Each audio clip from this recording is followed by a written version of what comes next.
চুরি যাওয়া স্বর্ণালংকার সহ ৩ কুখ্যাত চোরকে জালে তুলতে সক্ষম হয়েছে পূর্ব আগরতলা থানার পুলিশ। তাদের আটক করে জিজ্ঞাসাবাদ চালালে চোর চক্র সম্পর্কে নানা তথ্য জানা যাবে বলে জানিয়েছেন জনৈক পুলিশ আধিকারিক। জানিয়েছেন, গত কিছুদিন আগে ধলেশ্বরের বাসিন্দা অমিত চক্রবর্তীর বাড়িতে চোরের দল হানা দিয়েছিল। হানা দিয়ে স্বর্ণালংকার নিয়ে পালিয়েছে। পরবর্তী সময়ে পরিবারের পক্ষ থেকে থানায় লিখিত অভিযোগ করা হয়েছিল। সেই অভিযোগের ভিত্তিতে পুলিশ তদন্ত শুরু করেছিল। অবশেষে চোর চক্রকে জালে তুলতে সক্ষম হয়েছে পূর্ব আগরতলা থানার পুলিশ।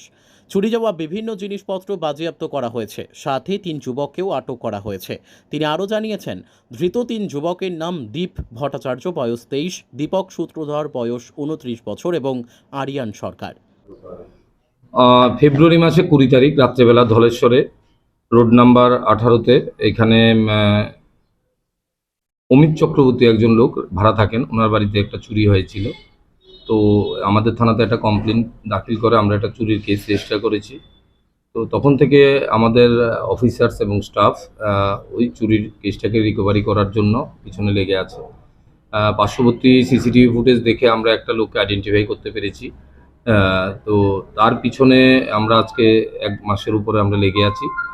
তার নাম দীপ ভট্টাচার্য, জয়নগর ভাড়া থাকে দশমীঘাটে। তো সে তাকে আমরা গত পরশুদিন বিকালবেলা আমরা তাকে পেয়েছি।